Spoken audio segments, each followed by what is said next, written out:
ready to fight from within. You're about to go behind enemy lines. Roger, 3-2. Goliath copies all. Go ahead. Target is surrounded by multiple firms entering what appears to be a residential area. Requesting permission to engage. From the People's Republic of New York City, you're now going behind enemy lines with Gene Baradelli and Russ Gallo.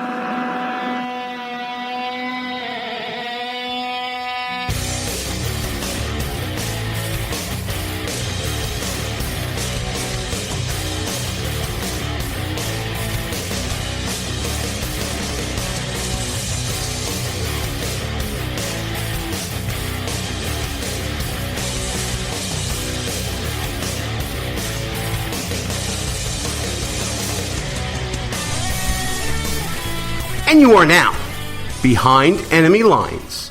Hey there, how you doing, America? Gene Baradelli and Russ Gallo here with you on a beautiful evening here in the People's Republic of New York City. Russ, how you feeling over there? You look like you're about ready to die right now. I'm a little tired, but I'm glad I'm here. You're battling. I see you fighting through right now. It's good. Fighting through, pushing through. Well, listen, talking about fighting through a show, we're going to fight through this show about the tragic shooting in Orlando, and we're going to analyze it as best we can. And then we're going to go from the depths of despair to a very hopeful story about a group of veterans trying to make a difference. You've heard them on the show before, Adam and Andrew Marr from Warrior Angels Foundation, talking about their participation in the Warrior Games up in West Point this week. And, of course, the return of my man, my favorite man, outside Russ Gallo, Andre Walker, coming back on the show stronger than ever, pal. It's going to be a great show. We got a lot to talk about. Let's get into it right now, talking about this Orlando shooting. For those of you who've been living under a rock this week, you should know about what happened at a gay nightclub called Pulse in Orlando, Florida, where Omar Mateen, a, let's call him radicalized Muslim coward, hateful, no good bastard, just made that one up myself, went into the nightclub around 4 a.m., started shooting the place up, called the police and proclaimed allegiance to ISIS before doing it. And instead of a nation coming together regarding the largest terrorist attack since 9/11, the nation is dividing itself into segments of population depending upon political affiliation, sexual orientation, and a host of other categories that we will probably get to during the show. How's that for a summary, Russ? Gene, you are the master of summaries. I am the Cliff Notes of Behind Enemy Lines Radio. Definitely the Cliff Notes. But let's get real. Let's get real for a minute here. Absolutely. By the way, that was a nightclub that this man supposedly frequented once or twice before. According to his ex-wife, which, again, listen, I don't care what race, creed, sexuality, sexual orientation you are. When you're dealing with an ex-spouse, how much can you really believe them? But let's take it at face value right now. His ex-wife proclaimed to the news media that Omar Mateen, this scum-sucking bastard that did this attack, was actually himself a closet homosexual. Well, there you go. So, and we're going to add all this into a cauldron of hate and division and cynicism that is going on in this country right now. First of all, Russ, and this is the first thing that comes to mind because we all think about the way media handles things and social media and all that. Why is there no American flag overlay going on right now on Facebook and other social media? And why isn't everybody saying that we stand as Americans in the face of terror? Why is it being segmented and segregated and separated in the way that it is? Well, you gotta love the left. You gotta love the left and how they slice and dice Americans. They put everybody into their own little compartments. First of all, Gene, the irony here. The irony that Donald Trump, Republican candidate for president, is the champion of the homosexual community, which I always say I hate these words like community, but isn't it ironic, don't you think? It's like rain on your wedding day. On your wedding day. That Donald Trump is the one coming out strong in defense of the homosexual community while you have the blathering idiots on the left like Hillary Clinton and Barack Obama saying we need to build bridges with the Islamic community. Build bridges? Where? Over the dead bodies of Americans shot dead in a nightclub? They're so out of touch. How can anyone say that Donald Trump is not right here? How can any homosexual in this country not vote for Donald Trump going into this November? How could they not? So I agree with everything you're saying, Russ. Donald Trump is the champion of the LGBT community because he's saying the things that people in the LGBT community are wanting Hillary Clinton to say, I guess. But you know what? I don't even know what the LGBT community wants because to me, there is no such thing as one community. I've seen plenty of tweets and comments on Facebook and all that talking about how I want to have a gun to protect my family. I want to have a gun to protect my rights. I've seen people start saying, okay, mount up because Muslims hate us now. They're just as much a part of the LGBT community as the liberal members are. So in my mind, there is no community voice here. There should be a voice as Americans.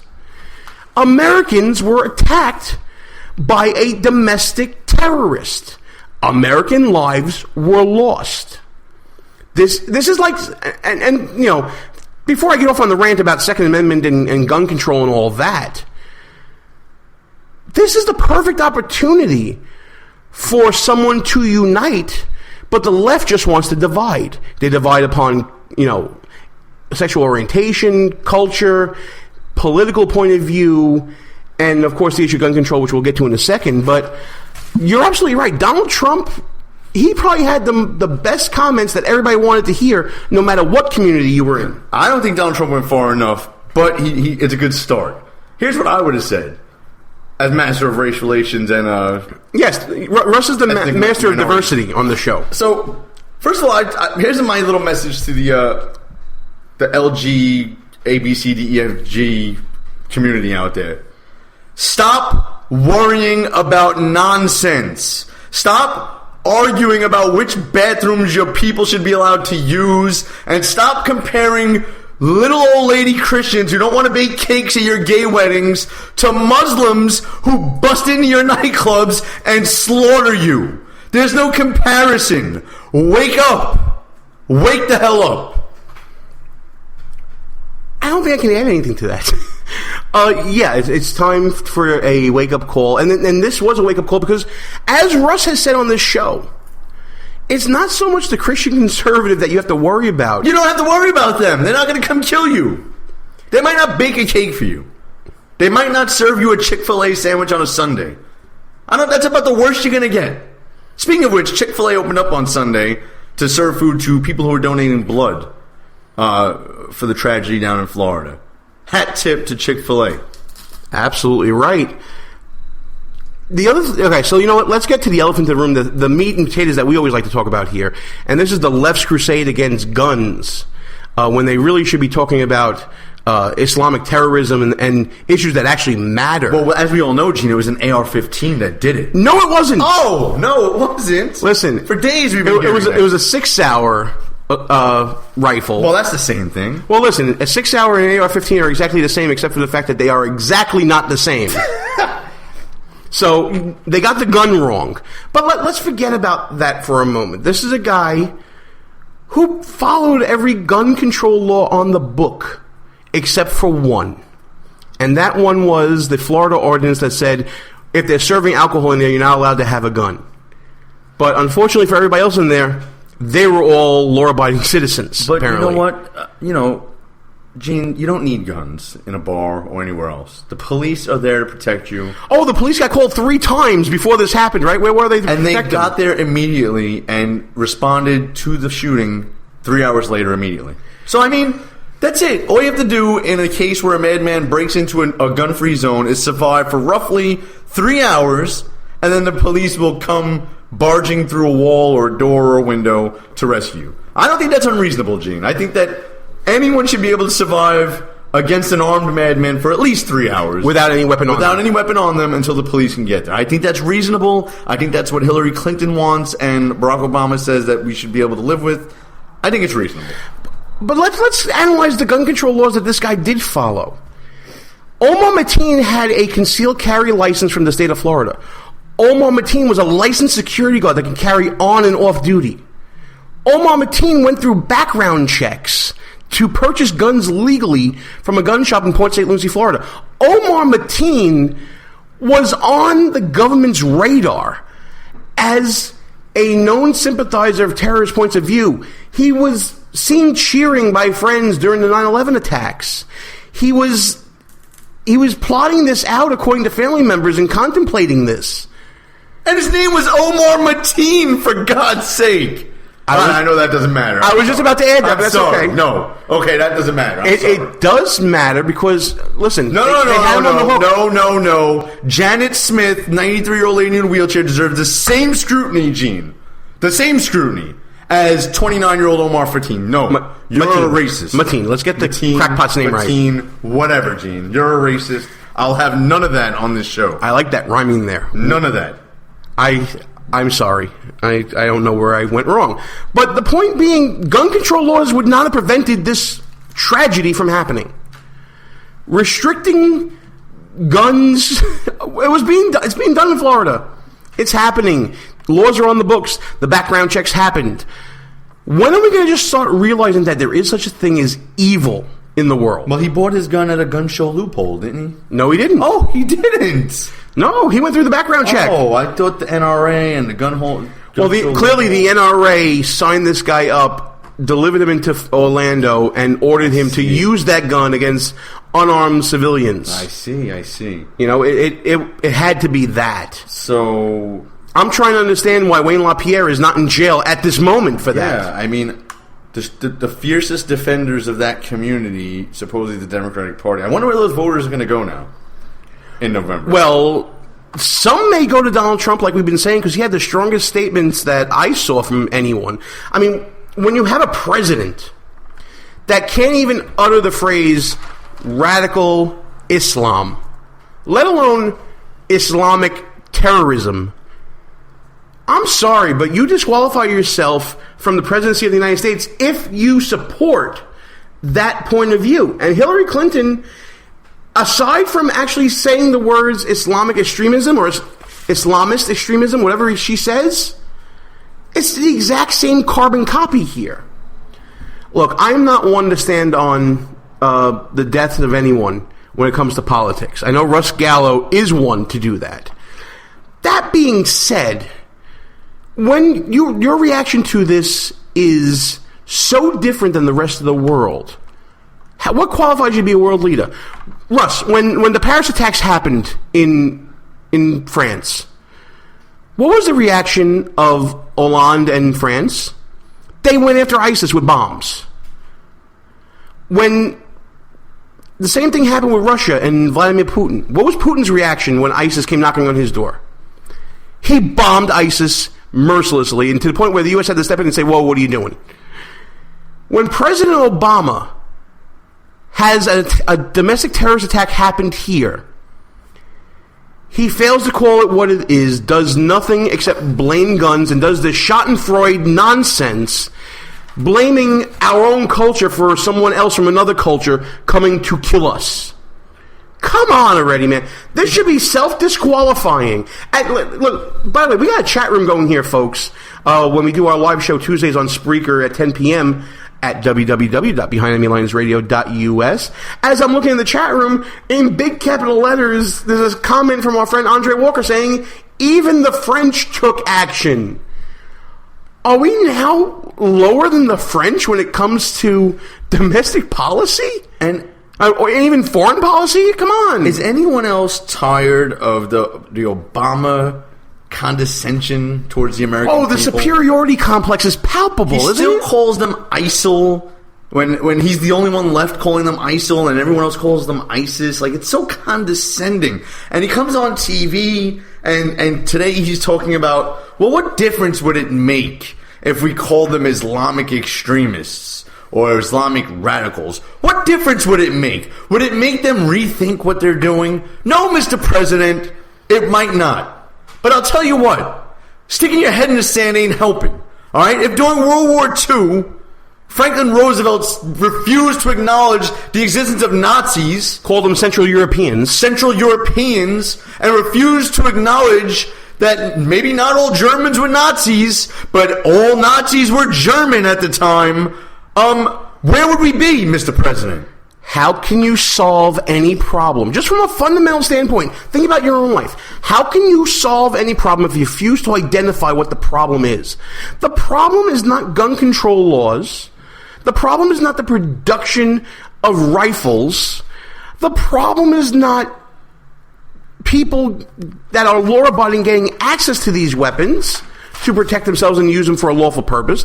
The problem is that there is evil in the world, and that evil right now is named Islamic terrorism. Come on, whether it's from overseas or here in this country, they're getting it from somewhere, some perversion of their religion, if you want to even give it that. Some people, I would dare say that if you read the Quran and you read about homosexuality in the Quran, you're not going to find any pleasing or even neutral statements in it. Let's call it what it is here. It is the acts of extreme, radical, evil people. And I've been saying this for years, folks. At the end of the day, I'm going to be all right. I can grow a beard. I can too. I can pay a tax. I know some Italian women who can grow beards too if they I need can to. convert. I'll be all right. Women and gays, the weakest amongst us, you better watch out. So now what are you going to do? Let me pull a Hulk Hogan over everybody. What you going to do, brother? What you going to do? You going to vote for Hillary Clinton? You going to vote for Grandma Clinton, who takes money from Saudi Arabia to give speeches? Is that who you're going to get? Is that who you're going to put your hope and trust in? Rainbow flag waivers? Is that who you're going to put your hope and trust in? Is forcing a Christian grandmother to bake you a cake at your gay wedding so important that you're willing to risk the safety of yourself and cohorts? Is that so important to you? When are you going to go to the Muslim bakery and ask for the same thing? When will you cowards? When will you go to that Muslim bakery? When will you go to that halal meat shop or whatever the hell they call it and go demand that you get a halal catered wedding for your gay wedding? When will you? Oh, you won't. You never will. You never will you? It's amazing to the hypocrisy of it. I just hope, first of all, obviously we all hope and pray for the victims who are still with us, and we mourn those who passed. But it's time to mobilize and get everybody on the same page here. This was an attack on America. This was an attack because America has embraced the LGBT community. It's an attack on what makes America great. And even from your most liberal point of view, you have to recognize that this is an attack at the heart of your America too. Because your America embraces diversity. Your America embraces all points of view and all kinds of people, and that kind of compels everybody to go along with this embracing that you individually think a collective should be doing. And that was an attack on you too. And you dummies, which side is willing to go to war over something like this? Who is more outraged, the left or the right? Trump or Clinton? Republicans or Democrats? You dummies out there? Who? The Republican Party, Donald Trump. We see this as an act of war against the United States. The very party you think discounts you and doesn't want you to be part of the fabric of this country, and I'm talking to the homosexuals out there, the LGBT, whatever the heck acronym it is, you keep separating yourselves out. The very party you think doesn't want you to be included in the rest of the country is willing to go to war for your dumbasses.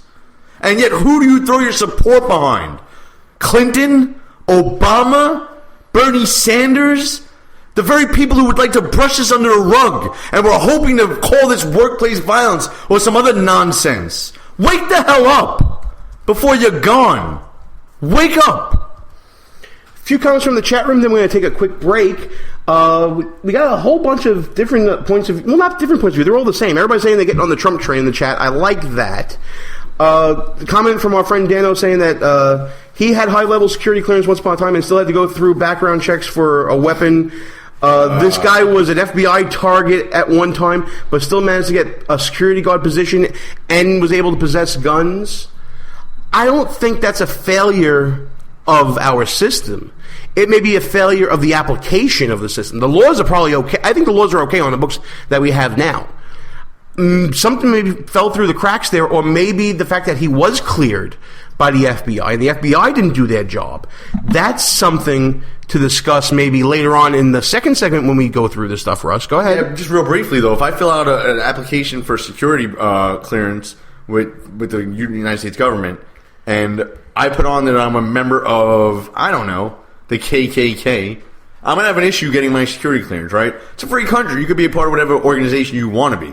We're almost to that point, and this is where Donald Trump was starting to go during the primaries, where being a Muslim, until we figure out what the hell is going on with this religion, quote unquote, we may need to slow things down a bit. I agree with that, and let's recognize that the process for getting a license to be a security guard in a state is a lot different than getting security clearance with the federal government. Probably a lot less scrutiny for a security job. However, he was a security guard at municipalities, at municipal buildings. Still less scrutiny than the federal government. Absolutely less scrutiny. But we talk about governments vetting. Local governments, state governments were vetting this guy. He was on the no-fly list, so he was on the federal government's radar as well. And yet he passed background checks to get guns. We rely on the government to protect us and come when in our hour of need. We rely on government to be reliable with their background checks. So who were the only people that night that did not have guns? And what's the organization that didn't do their job at multiple levels? The government. Listen, as long as they had their strawberry daiquiris and they were dancing. I like a strawberry daiquiri every now and then, Russ Gallo. I don't like what you're saying right there. Listen, we're just about at halftime here, folks, on Behind Enemy Lines. Thanks for listening to the show. I'm Gene, he's Russ. And while I got you listening here, please join us at www.BehindEnemyLinesRadio.us. Check us out on the Facebooks and the Twitters at BEL_radio. And if you miss any part of the show when we broadcast live Tuesday nights at 10 p.m. Eastern Time on Spreaker, you can check us out at any one of our rebroadcast outlets, including WJHC 107.5 FM on the Florida-Georgia line, K98 Talk, High Plains Talk Radio, and Sackheads Media, and the Internet's Conservative Radio Network. And if you miss us on any one of those rebroadcasts, you can download us on demand or listen at any time at iTunes, iHeartRadio, Stitcher, Podbay, Player FM, Spreaker, TuneIn, and discover us on Google Play Music. That's it for the plugs right now, but we got to take a quick break here. When we come back, we'll have my interview with Adam and Andrew Marr from the Warrior Angels Foundation, talking about an inspiring story, trying to balance things out here, folks, going from the anger of this attack on America to some uplifting story, and then we'll come right back in at the end for more about this Orlando shooting. But until then, Gene and Russ Behind Enemy Lines. We'll be back right after these brief words. If you're a long-time listener of the show, or maybe this is your first time listening, you can probably tell that me and the gang here, we like to have our share of fun, whether it's on or off the air. We talk about 2-drink minimum radio and no medication Wednesdays or whatever day it may be. That's why when we found the people at Less Government, More Fun, we knew it was a match made in heaven with this show. Folks, we live in a time where government is out of hand. Our founding fathers did not intend government to be all-consuming in all parts of our lives. That's why we are telling you to go to lessgovmorefun.com. Check out the website. Check out the swag. What the people want is less government, more fun. Pass it on. Make it happen. Who might you save? Your mother, your father, your husband, uncle, aunt, son. Learn FAST, F-A-S-T, the sudden signs of a stroke, and you could save. Your friend, teacher, boss. F, face drooping. A, arm weakness. S, speech difficulty. T, time to call 911. F-A-S-T. That's F, face drooping. A, arm weakness. S, speech difficulty. T, time to call 911. The sooner they get to the hospital, the sooner they'll get treatment. And that can make a remarkable difference in the recovery of your neighbor, the waiter, grandmother, grandfather. So learn FAST, the sudden signs of a stroke, then pass it on, because you never know who might save you. Your wife, your colleague. Spot a stroke fast. Visit strokeassociation.org, brought to you by the American Stroke Association and the Ad Council. Behind Enemy Lines Radio is all about being right. No, seriously, it is. If you ever listen to Russ Gallo or me go back and forth on some issue, we always want to make sure that we remember who said what and when we said it. That's why we go to GoOnRecord.com. It's a brand new social media website. Challenge people on what they believe, whether it's in politics, sports, entertainment, finance, whatever. There's a category for you at goonrecord.com. Check it out right now. Tell us, what do you stand for? It's time for you to go on record. Behind Enemy Lines. Back on the air. Gene Baradelli, back behind enemy lines, sitting in a plaza on 48th and 6th on a beautiful day with my friends from the Warrior Angels Foundation. Andrew Mark, I hear that you are going to be in the Warrior games coming up, pal. No pressure or nothing, but don't screw it up, huh? We're looking forward to it. Going to go out there and looking forward to competing and having a good time. So stoked to be in New York. Stoked to see you again, Gene. Wow, okay. The check's in the mail, pal. So, let's talk about the progress that we talked to CPAC, right? Yeah, we did. Let's talk about the progress made since then, because I know that you guys have been partnering with a lot of great organizations, and I think there was also a medical convention or something that you were going to. Tell us all about that.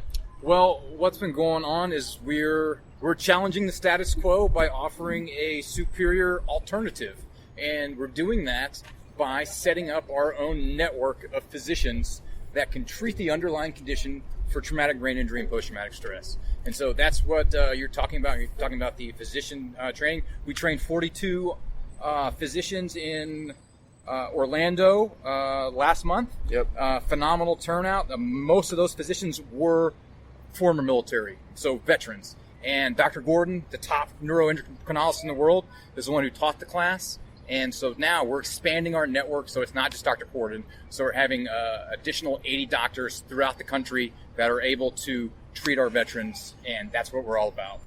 All right, and of course, your brother Adam is with us. And by the way, there was an amazing video on social media talking about the relationship between you two guys. Adam, why don't you talk about it a little bit? And for those who have been living under a rock and haven't seen it on my page, because I've been pushing it like crazy, go ahead and tell everybody about that video. Yeah, so that video, we did that just a couple months ago, but it's pretty much the culmination of trying to get everything together that really embodies our journey over the last 2 years through this process. And more than anything, what we wanted to say is, hey, Andrew's story resonates with those that are affected. They can relate to that. My story resonates with the 5 to 25 friends and family members that have a loved one going through something like this. And so that was the idea behind the video. And what I wanted to share and convey was just how somebody that was doing so well in life, that was so optimistic and had everything going for them as with a career as a Special Forces Green Beret, could basically fall off the deep end, and how that impacted me as a family member, what it did to our family, what it did to his own family, and then collectively how we came together and started looking for answers and solutions. Yeah, we want everybody to know what the effects are, where they stem from, how that treats the specific individual gene, but not as important, what that means to the family, to the friends, but then also provide the solution to stop and improve quality of life. Well, let's focus on that for a second, because obviously when you're going through with PTSD, traumatic brain injury, Right. I've always found that whenever someone is going through something medically, it's the families that take the brunt of everything, because there's a lot of slack to be picked up. Do you at least envision a component to what you're doing as sort of a family counseling arm as well, to kind of bring it full circle for the family to deal with? Is that something that may be considered in the future? Adam, what do you think? Yeah, because and we have had the opportunity for Andrew to go and do some of that stuff with his family. It was beneficial, but what we saw was that we didn't fix his brain first, and so as a result, we couldn't really fix him and fix the family because we didn't get down to the root cause. So I wasn't geographically located with Andrew when he was going through all that, and it was hard enough on me. I was still in the Army. I was still in charge of soldiers, and doing everything I had to do, and it stressed me out just hearing and trying to figure out how we could help him. And then you put those same implications inside one house with 5 children. He had 4 at the time, and the 5th came, pregnant wife, and then, still trying to figure out, hey, am I going to be able to be a Green Beret anymore? No, am I even going to be able to have a normal life anymore? Mm-hmm. Yeah, so, and Adam can give that perspective, and so we think that is what we're giving, the opportunity for people to start the dialogue, right? To say, okay, well, this is what they are going through. I can expect the same things, And now we have our own community, if you will, of the veterans and service members that are treating, but also the wives as well, the family members. So very much so, Gene, but indirectly. Right, and of course, through your struggle, we highlight in your story the work of Dr. Gordon, Dr. Mark Gordon, the neuroendocrinologist that's been helping out. Talk a little bit about the relationship that you have with Dr. Gordon and how that's grown as your condition has improved. Yeah, well, I say me and Adam both have a very special relationship with Dr. Gordon, Mark as we call him, but he's family to us, and I'm alive today because of Dr. Mark Gordon. We have over 120 veterans now, Gene, that are alive today because of Dr. Gordon. 120, that's more than when the last time we spoke. Yeah. So, we've been trying to treat as many people as we can. So, we've done a lot since we talked in February. But Dr. Gordon is an incredible man. Is a pioneer in this field, the expert in neuroendocrinology, specifically in traumatic brain injury. And he is a very, very unique individual and has personally invested a lot of money without any fanfare to treat veterans. It's absolutely amazing. And the one thing about your story that I'm loving is that you're using your success to bring up others. And, let's talk a little bit about the Warrior Games. I mean, listen, we're mistaken for twins every now and then. We have a similar build. I turned down doing athletic prowess because, I wanted to leave that for something for somebody else, brains and That's all that. a joke I tell all the time with me and Andrew because we look so different. I'm like, hey, we're actually identical twins. There you go. It throws people completely. I'm the third Mar. Absolutely right. So, talk about, obviously athletics and athletic achievement, part of your background growing up. How much of a full circle journey is it to be going to these games now, to be competing? Pull something out of my folder. I want to show you. Whoa, easy there. Thank God this is not video. Oh, look at this. This is a medical file. I know what this is. Medical file. My medical evaluation board. You can see it's about 3 inches thick. I can see it. Yeah, absolutely. Mine was about this much. Yeah, and we're talking about less than an inch thick. Listen, as an attorney, I'm used to working with medical records all the time and going through them. It's such a different level of education, isn't it? I mean, you have to really know how. It's like reading a different language sometimes. Yeah, it is. And to have a neuroendocrinologist on your side to kind of translate patient to doctor has got to be huge. Oh, it is. And the thing I want to drive home about this file is there's 32 rated disabilities, so-called disabilities from the VA here. So they rated me as 100% disabled. A year and a half ago, I was having such bad migraines, double vision, balance issues. I couldn't even remember how to drive home. I had no quality of life. I couldn't even think about competing at a high level in an athletic event. And now, through the help of my family, through the help of Dr. Gordon, we were able to come out of it, come to the other side. And now we're saying we want to just live again. So we're competing at the Warrior Games for 2 reasons. 1, to train and just to live life to the fullest. But 2, to show everybody else out there who's suffering any kind of debilitating injury, be it visible or not visible, mental or physical, you can come back. You can pull yourself out. You can get the help. You can repurpose yourself and compete again in life, whatever that means to you. That's what the Warrior Games is all about. And so it's really cool because Andrew's living it and breathing it. But it's not just special and specific to him. We actually have 2 of the employees that we brought on in the foundation are former Army soldiers that have been affected by TBI that are on Dr. Gordon's treatment. Andrew himself is the CEO of the foundation, and I wasn't affected nearly like he was, not even a small degree. And I got to try my darndest to keep pace with him with where he's at now. Now, a year and a half ago, it wasn't that story. So he's gone from the depths of despair back up to the top, to the pinnacle. And he's doing that in the Warrior Games, but that's happening within the foundation for the 120 veterans that are on the protocols, which is amazing. Yeah, so we're saying nothing here is exclusive to us. We're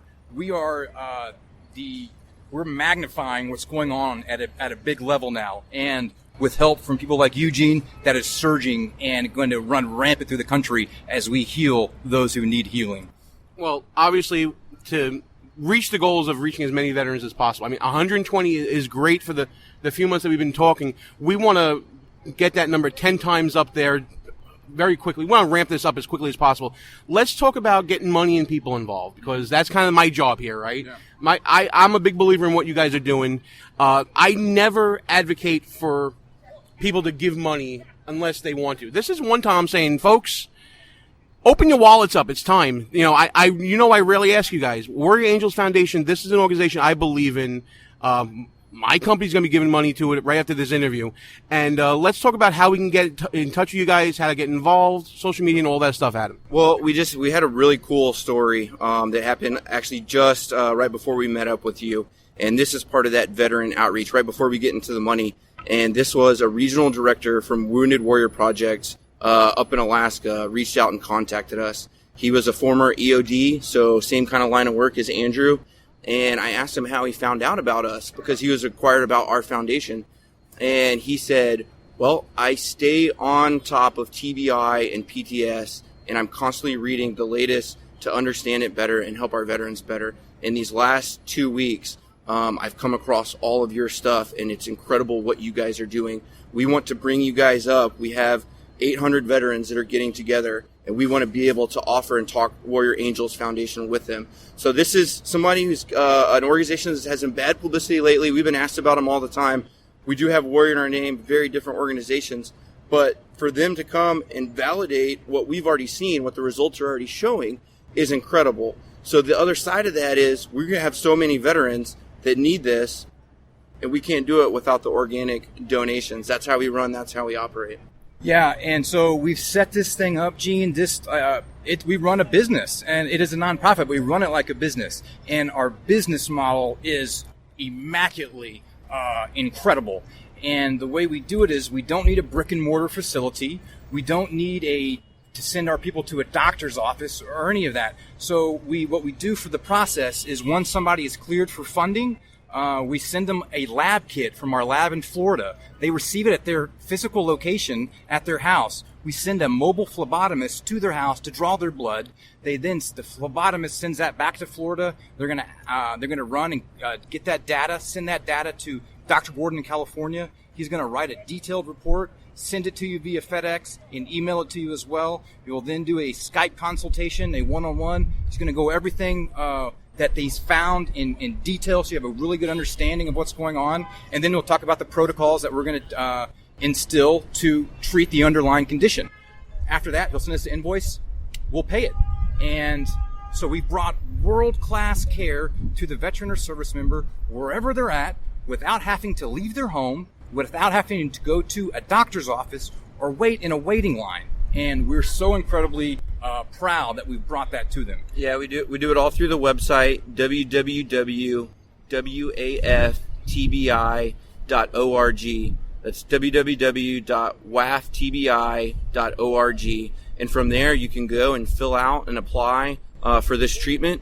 You can also find all the latest media and news that we've been putting out. You can find links to Dr. Gordon, his research, and his study. So it's a wealth of information. It's for the family member, it's for the affected, and it's for those that want to get involved in support. Yeah. We have multiple ways that people can support. And I also want to say, Gene, that those people that are on the edge, hey, should we do it, should we not do it? I want to say we were founded and run by combat veterans, okay? If we started doing things that was not having the veterans' well-being at our hearts, we would be exposed immediately, and rightly so. We would lose all street cred. But we have incredible relationships and street cred, so to speak, because of the way we do business. Last year, 84% of everything we took in went to go directly to treating a veteran. And again, we are challenging the status quo being the current system, which is predicated on sickness, medication, and psychotherapy, by offering a superior alternative. If that's not the American way, if that's not John Wayne and July 4th and apple pie, I don't know what is. And we've had this conversation before about you're treating the symptoms, not necessarily the disease, when it comes to traumatic brain injury, PTSD. Your way is clearly working, and anything that we can do here on the show to help you guys out, we'll be glad to do so. Go to www.waftbi.org for the Warrior Angels Foundation. Find out more about them, and you are guaranteed to find out more about them on this show. Guys, thanks for coming on, and we'll talk to you down the road, huh? Gene, our pleasure, brother. Thank you, Gene. Hello and welcome. My name's Andre Walker, and after a couple of weeks' holiday, your weekly monologue starts right now. We were all shocked and appalled this week by the terrorist atrocity committed at Pulse nightclub in Orlando. This week, the monologue is dedicated to the victims, their families, the American nation, and everyone who loves freedom, no matter where they are in the world. So far, we know who did the shooting, Omar Mateen, but we seem unable to agree why he did it.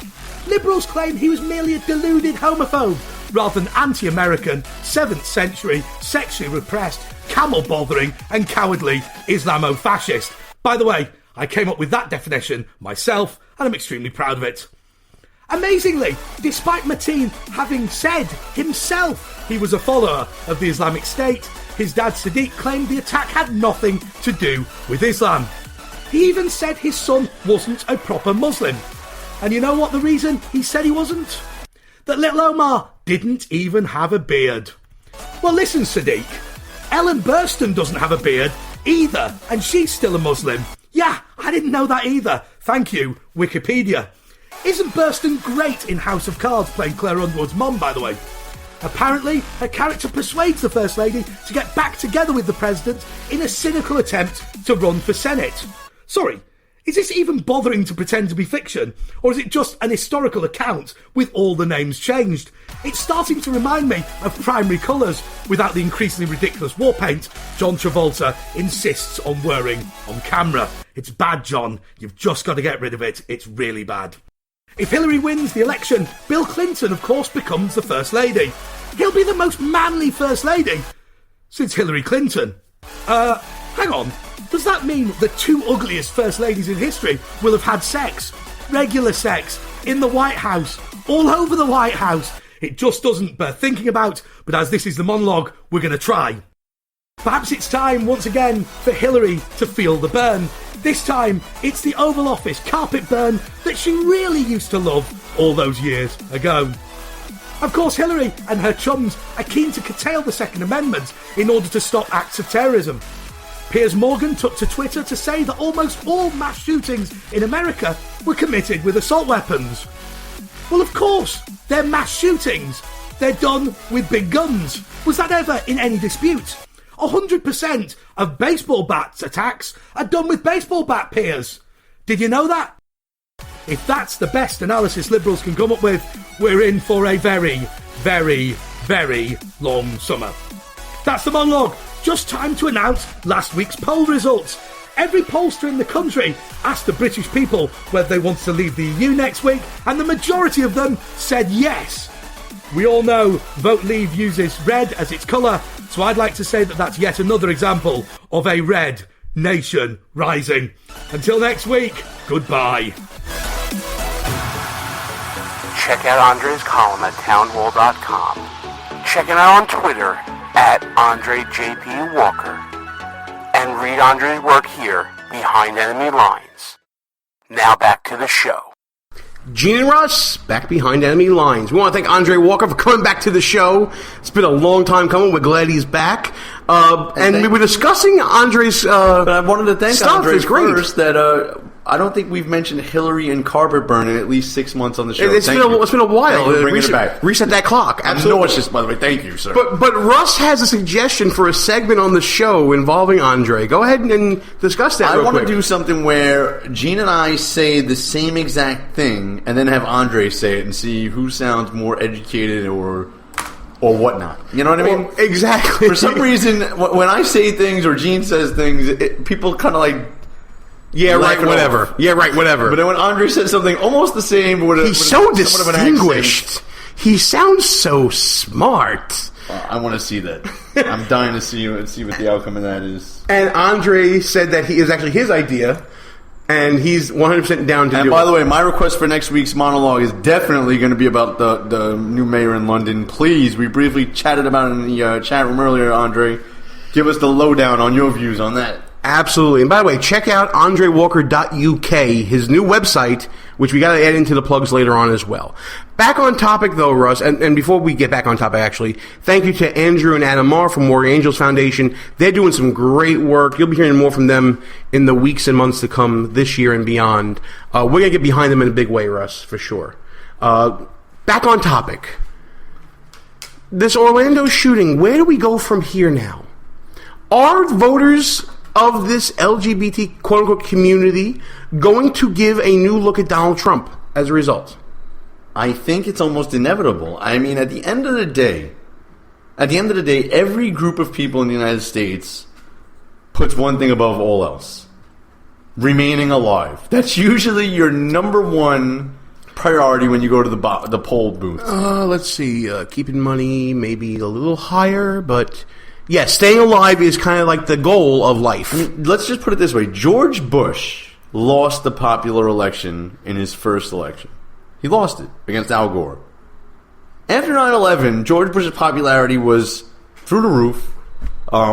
Support for the wars in Iraq and Afghanistan through the roof. And he won a re-election against the guy who's the Secretary of State now.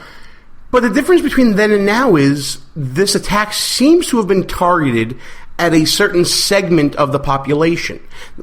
Is it the responsibility of the people within that segment to wake up and lead top up, or is it going to come from top down or bottom up? See, but you're falling into like the left's paradigm here, where go ahead and tell me how.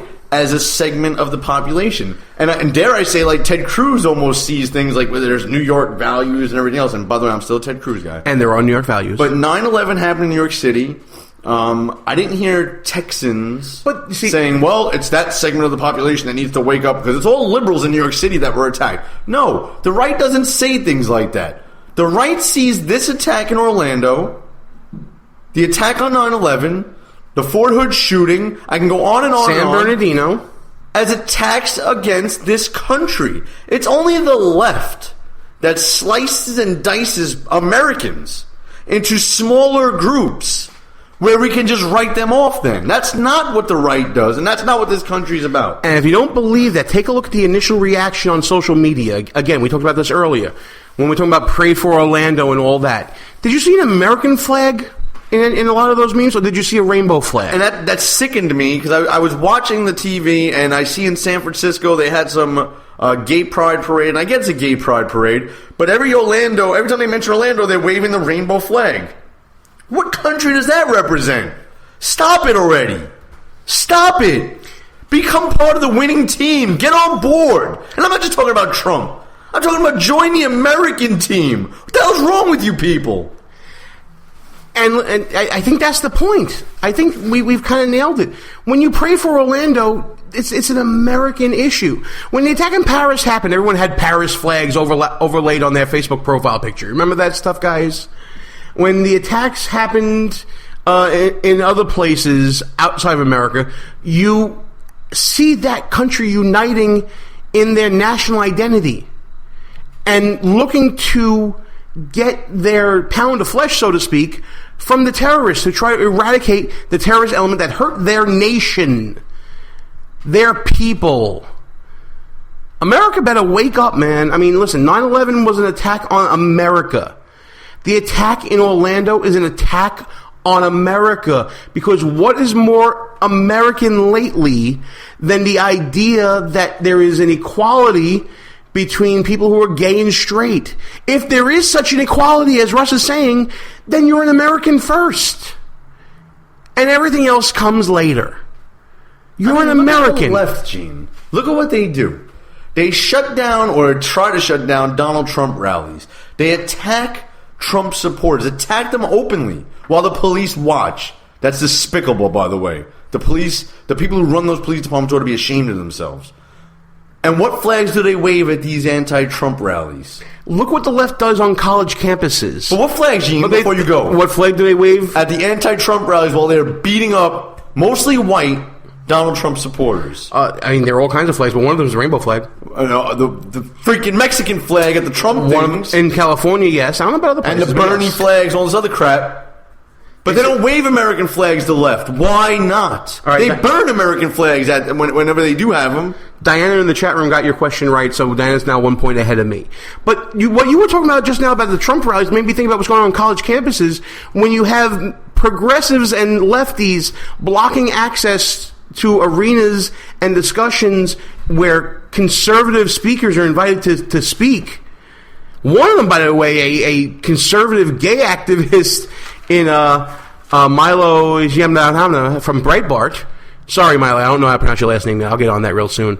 But point being, this is what you're absolutely right. This is what the left does: divide and conquer, and then make them turn out at the polls and keep them in the same or as worse state as where they are now. Because progress is not really progress when you vote Democrat. What are you smiling about over there, Russ? You're doing something over there. Speaking of accents, Andre just kind of bashed mine a little bit. You see what we wrote about? No, he's actually bashing me. One accident.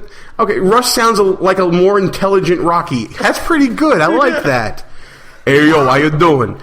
Listen, we got a little bit of show left here. I think we're not exactly time for final thoughts, but let's wrap up this segment and let's leave the people with a little zinger here, Russ. I know you always like to leave emphatically when you might drop out of here. So, well, I don't know. Maybe we'll talk more about this next week. But what about we're definitely be talking about more mayor of London? Happens to be a Sadiq Khan. Sadiq Khan happens to be one of them. One of his first orders of business, from what I understand, is that he basically decreed that there will be no more racy type photos in any advertising throughout the city of London. Well, that counts us out, Russ. Now, I was saying, little known fact is actually Mayor de Blasio of New York City actually decreed that Gene and I should show less skin in our advertisements. But that's finally something we can all get behind Mayor de Blasio with here in the People's Republic of New York City, by the way. But this London mayor, this is bigger than people think. You may think, it's no big deal, that crazy London mayor and his shenanigans. This is huge. With a Y. This is a Western country, major city, being led by an Islamic, somewhat of an extremist, outright banning what women primarily can wear in advertising. If you don't think that's a big deal, and listen to think about what I preach about the left. They work incrementally. Today it's advertising. Tomorrow, it's your daughter in a separate school, in a burqa, and then out of school, and then not being allowed to drive. Wake up! Women, I keep warning you about this. Wake the hell up. Gene, me, Andre, we can grow a beard. We'll be all right. We're going to be all right. You people, on the other hand, and by you people, I mean women this time around, wake up, because you ain't going to be all right. Oh, it's coming. And you know what? You're absolutely right about the incremental.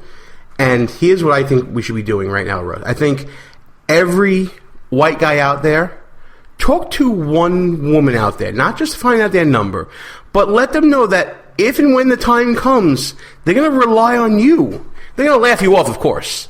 But God forbid down the line, if something does happen, that same woman may run to you for protection. No, well, first of all, Gene, let me tell you something. And look out. Let me tell you something. Oh, Lord. Women make up slightly more than I was trying to save us from this, but I guess I'm not. Women make up more than slightly half the population right now, and they vote more often than men do. So, if the world ever comes into the situation where the Islamics take over and women find themselves in that precarious position, guess what? You deserve it, and I'm not going to help you. Don't come to me for help. I'm going to enjoy my life. I'm going to have 18 wives. You're all going to be cooking and cleaning around the house. That's it.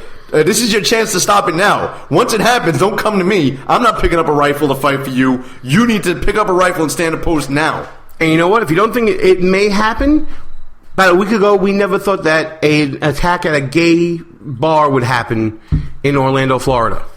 A lot of people have said that, by the way, Gene, including the government, which I find astonishing. But by the way, I mean, and listen, we're running out of time in the show, but just to mention real quick, ISIS and their social media networks put out there that there was going to be an attack in Florida as far back as June 8th. And we've been talking about it for years now, Gene, about soft targets. You don't get much softer of a target than a gay bar. And that's what Willie was. Disney World, which is where he was at the day before, or a Burger King, or McDonald's, or any other soft target. This is too easy to accomplish. So don't think we're going to get less of these just because we don't say Islamic radical terrorism like President Obama says. will happen. We're going to get more of these things.